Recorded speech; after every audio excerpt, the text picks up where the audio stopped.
দেখো, আজকে তোমাদের সাথে খুবই গুরুত্বপূর্ণ একটা বিষয় নিয়ে আলোচনা করব।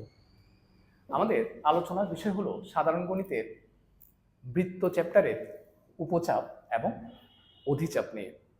সবচেয়ে গুরুত্বপূর্ণ বিষয় হলো এখানে উপচাপ বানানটাই ভুল আছে। তোমরা আবার ওভাবে চিন্তা করিও না। উপচাপ হলো উপচাপ, ঠিক আছে? ওকে। আরেকটা হচ্ছে অধিচাপ, এখানেও বানানটা ভুল আছে। এটা হবে কি অধিচাপ। কেমন? অধিচাপ। এই দুইটা বিষয় নিয়ে আজকে তোমাদের সাথে একটু বেসিক জ্ঞান শেয়ার করব। কেননা বেশিরভাগ সময়ে এই দুইটা টপিক থেকে কিন্তু এমসিকিউ আমাদের এসএসসি পরীক্ষায় কিংবা স্কুলের পরীক্ষায় আসতে পারে। তাহলে প্রথমে একটু তোমাদেরকে কনসেপ্টটা ক্লিয়ার করে দেই। দেখো, উপচাপ কি, অধিচাপ কি। তোমরা এখানে একটা সার্কেল দেখতে পাচ্ছ।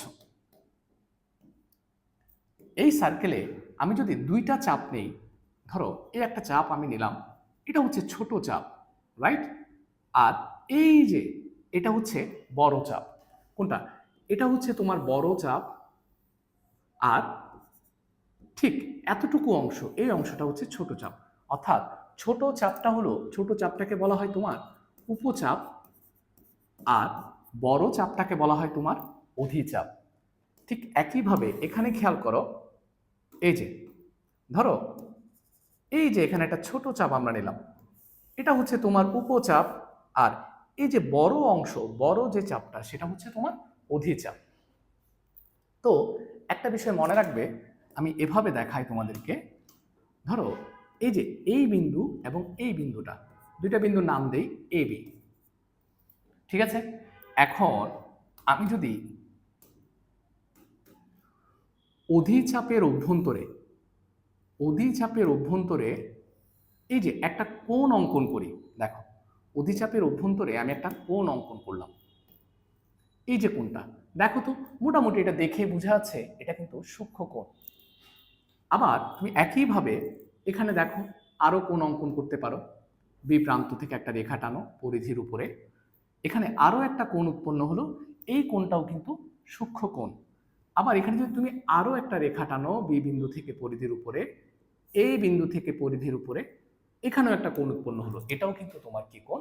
সূক্ষ্ম কোণ। তাহলে আমি একটা বিষয় তোমাদের ক্লিয়ার করি, তোমরা মনে রাখবে, অধিচাপে অন্তর্লিখিত কোণ বা অধিচাপের ভেতরে যে কোণ উৎপন্ন হবে, অধিচাপে অন্তর্লিখিত কোণ বা অধিচাপের ভেতরে পরিধির উপরে যে কোণটা উৎপন্ন হবে সেটা সবসময় সূক্ষ্ম কোণ। আর এই যে আমি যদি এই বিন্দু থেকে উপচাপের পরিধির উপরে, বি বিন্দু থেকে উপচাপের পরিধির উপরে দুইটা রেখা টানি, এখানে একটা কোণ উৎপন্ন হয়, এই যে এই কোণটা, এটা হবে স্থূল কোণ। আবার এখানে দেখো, আমি যদি এভাবে চিন্তা করি, এখান থেকে এখানে, এখান থেকে এখানে আরো একটা রেখা টানি, এখানে একটা কোণ উৎপন্ন হলো, খেয়াল করো এই কোণটাও কিন্তু কি কোণ? স্থূল কোণ। তাহলে মনে রাখবে, উপচাপে অন্তর্লিখিত কোণ হলো স্থূল কোণ, ঠিক আছে? তাহলে অধিচাপে অন্তর্লিখিত কোণ সূক্ষ্ম কোণ, উপচাপে অন্তর্লিখিত কোণ স্থূল কোণ। এবার আমি আশা করি তোমাদের বেসিক কনসেপ্ট ক্লিয়ার। এখন আমরা কোথায় যাই? এখন আমরা যাচ্ছি তোমার এমসিকিউতে। খেয়াল করো, এই যে 1 নম্বর এমসিকিউতে কি বলা আছে দেখো, কোন বৃত্তের অধিচাপে অন্তর্লিখিত কোণ। তাহলে কি বললাম? অধিচাপে অন্তর্লিখিত কোণ হচ্ছে তোমার সূক্ষ্ম কোণ। এখান থেকে খেয়াল করো।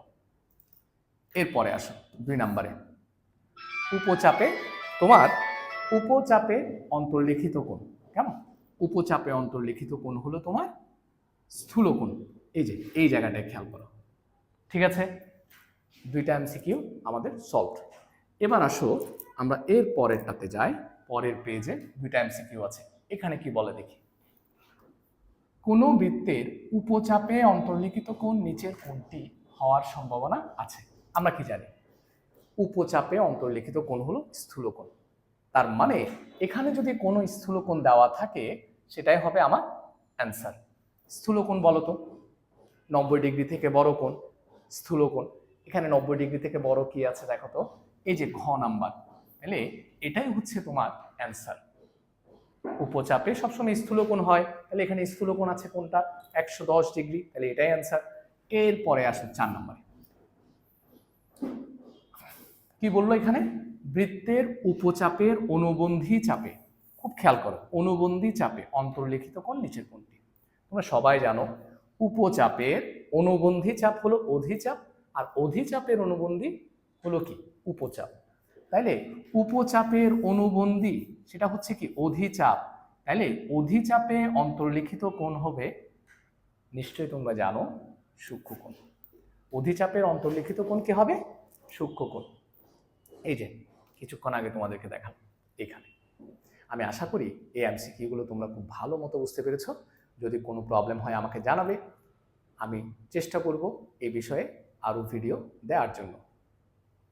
তোমরা সকলেই আমাদের পেজের সাথে যুক্ত থাকবে, এরকম নতুন নতুন অনেক ভালো ভালো ভিডিও তোমরা আমার এখান থেকে পাবে। Thank you.